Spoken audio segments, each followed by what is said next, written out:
Back. It's still the news review segment right here on Breakfast Daily. And remember that you can also be part of this conversation by sending in your thoughts and your comments via the WhatsApp number on your screen. And also, if you're watching us via Facebook, please, you can also put your comment right there on the comment section. We will get to read it on the show.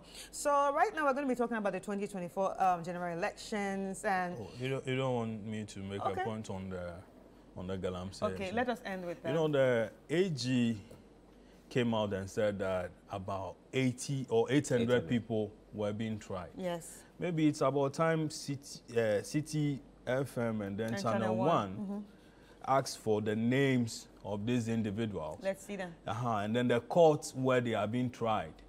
Okay? Those who have been jailed, let's know in which jail they are. For me, that will be, you know, an eye-opener as to whether or not the AG is being truthful. Okay? Whether he is being truthful. Whether, I mean, that could also just go to suggest that indeed the government is doing something and could then give a certain meaning to the president's silence. Right. True. Okay? I mean, the absence of that, we are being treated like second citizens or second-class citizens, let me put it that way, where the president is not minding anybody at all. He doesn't think it's important to, he had the best opportunity, Ghana Bar Association, you know. He decided to talk about his family that had been accused of corruption. Listen, this same government has been to IMF, talking about one economic issue here and there. You know, haircuts on people's investment there. Now, they will go back to IMF and say that, oh, we need money to invest in this particular project, and that when we do this investment, this is what's going to happen. They will go to this bank and take this loan, that they are going to construct a road or a bridge. And most of those roads and bridges are being collapsed by the activities of Galamsey, or the water body in which they are over. I mean, the water has been polluted. Okay? Economic activities have been destroyed. Then you go back and borrow money to invest in what? To get what? I mean, governance is... So it's basically going round and round. Exactly. Governance is a very serious thing. Oh. It is not just that. It's, I mean, when you call for the people's mandate, that, listen, they should give it to you for you to administer the resources of this country and manage their affairs. And the same people are calling on you, Mr. President, please, our water body is being polluted. We can't get water to drink. You think it's not a human rights issue? It is not a cap you wear and then the, you know, stages that you mount and hit your chest. Me, I'm a human rights lawyer. Crystal, I mean... I understand you. The silence is actually really deafening. It's actually really deafening. And you see, you don't organize labor. I don't think they are serious about this. If they are indeed serious, they don't give ultimatum. You are drinking poison and you are giving a man ultimatum. So between that time, the time you issued that ultimatum and then the time where, you know, it elapses, you would have drank poison and died. So what happens to your children? Well, let's pray they don't die. Let's see what happens. They are drinking poison. We are eating poison. Some time ago, I mean, he was here, where Obuasi, they noted that even the oranges coming from there had mercury in them or other pollutants in them.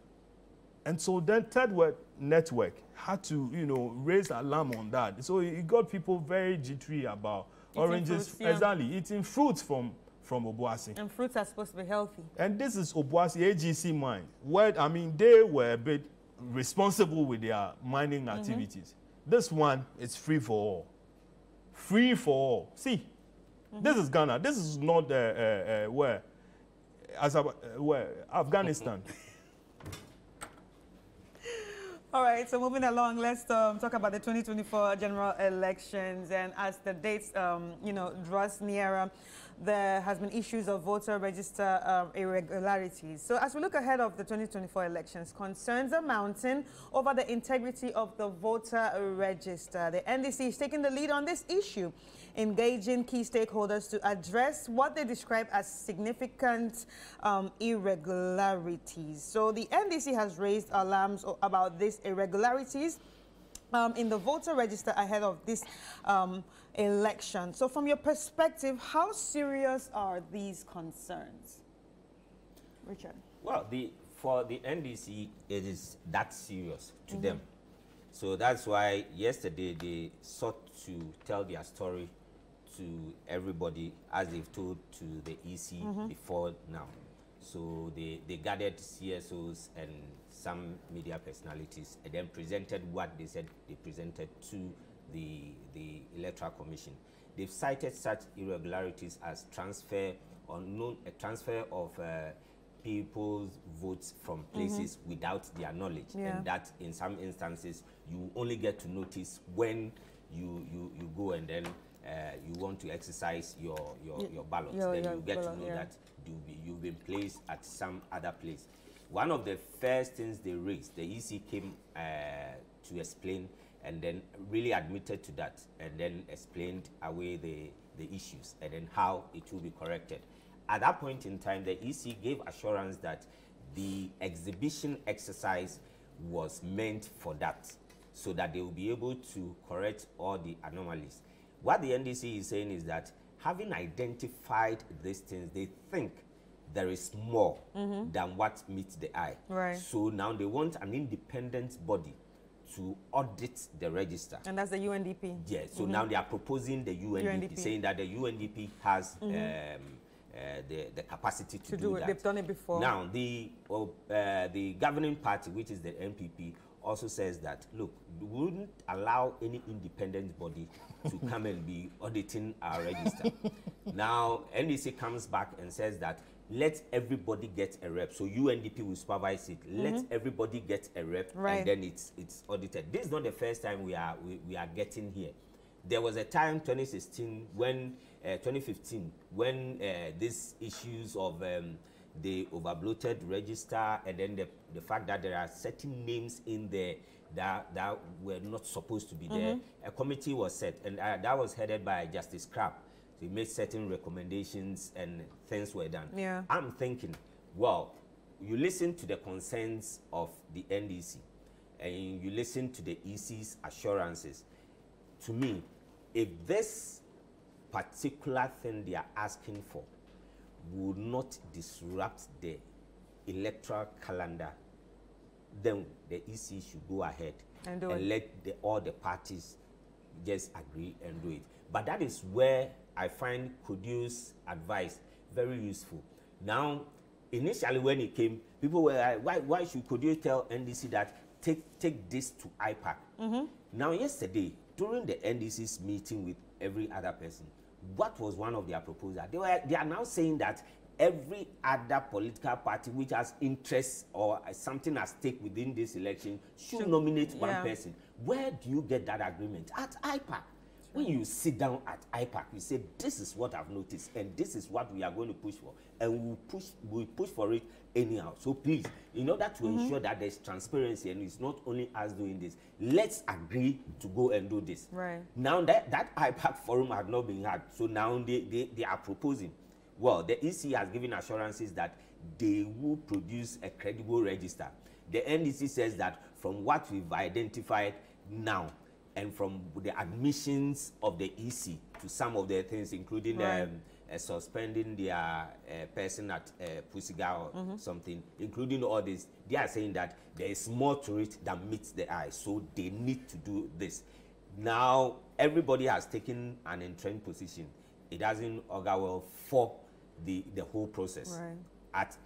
There must be a middle line to all this, because we can't go into the elections. We can't go into the election with this entrenched position. The NDC insisting that the register is not credible. The EC insisting that the register is credible. The ruling party saying that the register is okay for now. Well, how we see it is okay. So don't go and tamper with it. I think there should be an agreement. There should be a middle line to this. It shouldn't be anything that you get us doing unnecessary things. Right, right. So on ChannelOneNews.com, reading that article, one of the lines says, according to NDC, one of the key issues identified was the presence of over 243,000 allegedly illegal names on the list on the list of transferred voters. And Dr. Edward Omani Boamwa, NDC's Director of Elections and IT, reiterated that the party's key demands, which include publishing the findings of the forensic audit,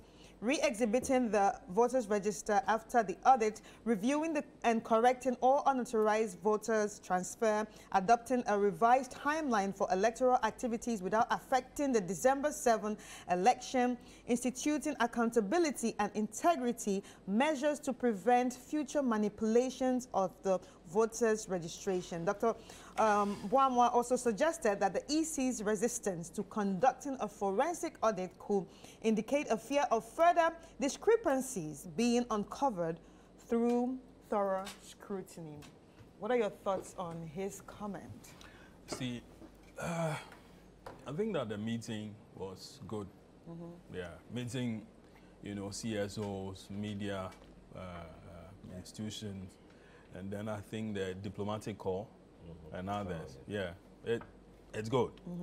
They are stakeholders in the electoral process. Now, we can't take the forthcoming election for granted. Okay. Yeah. I mean, a party has been in office for 8 years. And then there's a party that was voted out of office and has been in opposition for 8 years. The ruling party with a new candidate is promising or wants to break the 8. The party in opposition feels that, listen, when you are defeated for the 3rd time, that could be the end of you. And so everything has to be deployed. Every strategy has to be deployed. And every strategy is being deployed by both parties. Yeah. You get it? And that is where we are now. Where one is saying that, you know something, we think that per our strategy, when the register remains what it is, it could go against us. Yeah. And so, you know something, we have identified certain anomalies in the register. And so ensure that it is tidy up. So they mentioned illicit voter transfer and mentioned that 243,540 people have been transferred from somewhere to nowhere. What it means is OJ could go to his polling stations and he'll be moved to somewhere. And then they will go through the book his name is not there. Meanwhile, his ID card shows that he belongs to, this is his polling station. So if his name is not there, what happens? He won't vote. Kweku David, all your cameramen, any of them, even me, I could go to my polling station because I didn't go through the exhibition exercise. And so I don't know whether my name is there or not. My mother, my cousins, everybody. Yeah. It could happen to anybody. So you see, this thing could be a point of conflict. Why he means that, listen, either he's voting for party A or party B, and then he baths in the morning and even doesn't even paste. And he rushes to the polling station to go and vote, only to be told that, listen, we've gone through all the things, and your name is not there. And then quickly hits him that, but the NDC or a certain party raised this thing before. You get it? That is where we are going to. And if you're an independent body, you believe in the credibility of what you have done. And you can justify it by the books that you have. By the taxpayer that pays you. You should be ready to say that, listen, yes, I'm ready. Yeah, this shouldn't be a problem. Yeah, this shouldn't be a problem. Listen, let's go through it. Do you get it? Then the things you said in 2015 as a head of IEA will be manifesting itself in the things that you are doing now because you believe in the integrity of what you have done. Right. A while ago, an election of yours went to court. You were called into the box. You refused to show up. Supreme Court judges were all over the place, protective of you. Today, is that, listen, you have compiled a register. Is that, listen, I mean, people have identified something with it, or they claim. Let's fix it. And then said that, listen, we are not ready to do it. But then, listen, we have this institution here, an international body, let's get it to go through. That will be non-biased. Yeah, that will be non-biased. He said, no, we believe in whatever it is.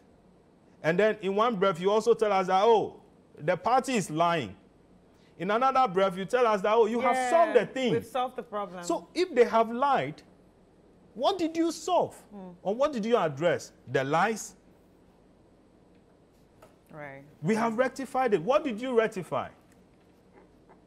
Then again, in that same breath, you are saying that, oh, the party is supposed to give you the identified anomalies. They haven't given it to you, but you've already gone ahead to solve it. So what did you solve? What did you solve?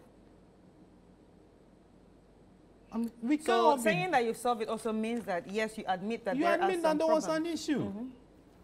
Well, that admission they made with reference to, I think, Enyan Isiam transfers. They said, and they explained it away by saying that they added the transfers, they added the 2020 one to this one. So in some instances, you find out that it's only 300 people who transferred their votes to this place. But because the 2020 numbers were added erroneously, the number had increased to 500. So they made some of these admissions. Pusiga, you actually fired somebody or you have interdicted an individual. Okay, so how many of the Pusiga situations have replicated itself in all the in other places? But that is the question the NDC you get it? Asking. Yeah. Let's go in there. What are you afraid of? The guy says, listen, you were here when I placed this thing here. Okay, Larry, you sat on this table when I dropped this money here. And since I went out, nobody entered here. Just you. Just me. But then the thing is missing. So, oh, let me search through your pocket. No, don't search through my pocket. You just said, don't search through my pocket. But I didn't take your thing, but don't search through my pocket. But I saw the thing moving. And so when it was moving, I said, oh, stop. But the thing didn't stop. I said, oh, but the thing is in your pocket.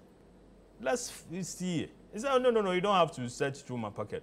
I mean, where are we going with that? So do you think if more parties also come out? I was coming to a point where even the BVD, was the BVR machines, eh? Yeah, when they complained. Yes, when that it was missing. They said, oh, nothing was missing. Then later they admitted that, oh, something got missing and that we have arrested the people. And that national security is supposed to be the one prosecuting them. Okay, then they asked, where are their names? He said, oh, you leave that to the national security to address. Then suddenly we found out that the BVD, I keep saying BVD, the machine, somebody was arrested with the machine. The police that is quick to issue statements here and there, they haven't updated the country on this particular guy or these people. Who are they? Who are they? What did the investigation show? Nothing. Yet we are supposed to trust in a certain process, and then they keep saying the election, the register is so robust, nobody can infiltrate it. Years ago, Togo under Yadema. Well, yeah. Okay, the Togolese electoral commission is called independent something. Yet over there, it's ministers, the Minister of Interior, who at the time announced the results of an election, declaring Yadema, the late Yadema, winner of that election. Yet it's supposed to be independent. The register is robust. He said, oh, its credibility is superb. He said, open the thing, let's test it. But we are not just the one who are testing it, but an international body, NDP. UNDP. Yeah, UNDP should. He said, oh, no. Listen, what you are demanding, it's I think at this stage, they need to go to IPAC and agree on something. Oh, but you don't know the composition of. You know the composition of IPAC. Because I'm saying this with 2015 in mind. 2015 was the same story. While the opposition were at it, the then ruling government, which happened to be the NDC, were all defending. In fact, to the extent that even at that time, they made statements like, there's no way the election can be rigged for anybody. That is free and fair. The Electoral Commission is, what do you call it, is independent, and interference should not be countenanced and all that. Now where they've gotten to, we've gone full cycle. Same thing. We've gone full cycle. Well, positions have changed. Yes.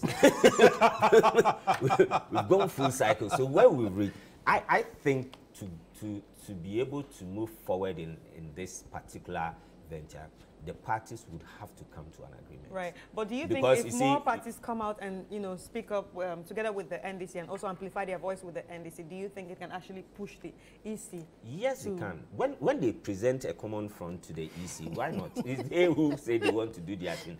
But that wouldn't take away the liberties of the EC. The EC can actually refuse to do it. OJ, can I ask a question? Can I ask? You can. IPAC, as you've seen it, okay? You think they can agree? Eh? Well, I think no, I'm going to ask a question, but I wonder how viewers are going to take this. No, you can ask your question. So, Apalu is on the voters. What? Is on the voters. The ballot. The ballot. Yeah. Exactly. Yeah. Donko. It's part of the ballot. How much do the EC charge for? They paid. They paid and they had their papers examined and it was okay. These people, they have offices all across the country, as demanded by electoral, by the regulations.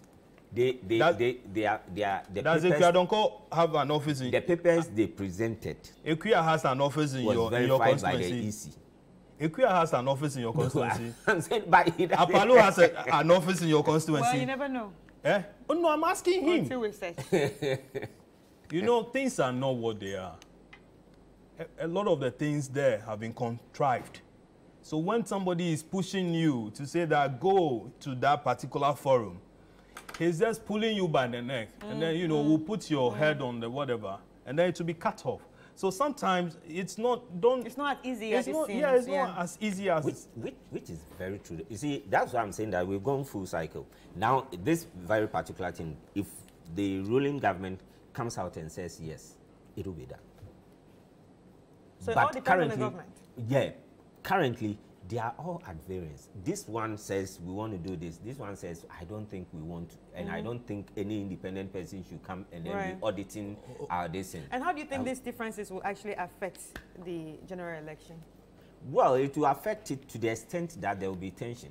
Yeah, that is it. The tension is building up. The tension will be palpable. In 2008, the tension was very, very palpable. Yeah, you could feel it. That is how it's going to be like. But I'm sure before we get to that process, we'll get some middle line for them to agree on something. But if it's not agreed, it's just tension. Because the others too tell you that elections are won at the polling station. So go and police the process there. And that is why sometimes the political parties too, they are being disingenuous. You see, this is a process that you could have policed and policed very well. Could you release a report that when they were doing they said only 15% of NDC observers were there, only 10% of MPP observers were around to police the process. So now you left the process to go unattended to, and then you go and realize some mistakes, and you want to pull everybody along that route. When initially this could have been prevented if your people were on the ground. But that said, I think they from their own evaluation and from the things that they've brought to the public, and that is why yesterday they met all the other groups, they believe that they have a point. And now they are saying that initially when they started this, and they say bring independent auditor without naming. Now they've named, they say bring UNDP and let all the other parties nominate persons to go and supervise the process so that it becomes fair and fair. That is where we are now. And we'll see what reason will come to play so that we go ahead with this. But I can tell you, as for the NDC, where they stand is where they stand. Right. So for me, quickly, Conclusion? Yes, conclusion. You don't have a party that said that let my vote count, okay, and demonstrated. People got injured in the process. Gabi Azariochudako, his pictures are all over in the media space. It was actually lashed. Yes, okay. Beaten. Us having gone through that, okay, and that same party says that, oh, listen, we believe in whatever that has been done, okay. Now you have Otunfo making major statement during the in the demand for a new register, and he went before the GBA in Kumasi at the time and made some very major pronouncement that, listen, let's do a fresh register, because that one, there is contention over it, and that the money, we shouldn't fall on the argument of of the money, and that let's go for it. He made that. Today Otunfo hasn't spoken, and that is strange. What is equally strange is that at the time you had the EC boss, okay, sorry, today the EC boss, at the time the IEA boss, saying that, listen, I mean, there is a need for, I think in that instant, she even called for an audit of the register. And today she says that, listen, I mean, it is credible, don't go there. ECOWAS, that, I mean, has issues across, the sub-region, it's not even spoken about this particular thing. They will wait. Then there's an issue here. Then they will send, like 2013 or 2012, where they say they sent Yayi Boni to come and talk to Akufo-Addo. Yeah. Okay, so they will wait, and then there's an issue. Then they will start sending people. Whoever go and talk to President Mahama. Go and talk to... I know that in the coming days, ECOWAS will be engaging some interest groups within the country, and it's all geared towards the elections. So, okay, so, and then when you read administrative law, listen, MPP features, in most of those tests about how they demanded for, an end to the opaque ballot boxes. And then they got it. They went to court. About how they demanded for photo ID cards and even colored, and then they got it. About how, most of our innovations in our electoral process now was spearheaded by the MPP. Yeah. Okay, today, I mean, somebody else could also say that, listen, let's audit. And then the audit become part and parcel of all the processes that we do. Yeah. Because we want, if you are defeated, you should be graceful in defeat. Okay? And then I should win the election believing that, yes, I want a free and fair and credible exercise. Yeah. Not this where, I mean... Well, maybe currently they see nothing wrong with the process as it's been played out so far. So really, you can't force them to come and say that they see anything wrong they said that. They said that they've also identified some anomalies in there, and that in the coming days they'll be putting it before the EC, but the as EC, in MPP. Yeah, but the EC, you see, EC says that the process they are going through now is sanitizing the register, and that is why they are not for what the NDC is asking. Do you know why it's even more pressing? When you have Boss Manasari identified as an MPP person, okay? Jane Mensa has her own issues and so on. Right. And then you had people who have been brought from the region, TESCON members here and there, and then somebody that Omani yesterday showed who was chanting the MPP slogan, Kukrudu, and before he checked himself and said, these political parties, why? You remember heading to 2016, Amadou Sule? Yes. Where did he come from? Yeah. Well, sure. Well, so these political parties. I mean, we can go on and on and on with this conversation, but gentlemen, thank you so much for joining me this morning on the News Review segment. Ladies and gentlemen, I've been speaking to Richard Mensah, who's the head of programs production at City FM, and Larry Dogbe, managing editor of the Herald newspaper. Remember, we are still fighting against Galamsey, so if you see something, please say something. Continue the tweets, continue using the hashtag. And thank you so much for joining us on this segment. We'll be right back with more.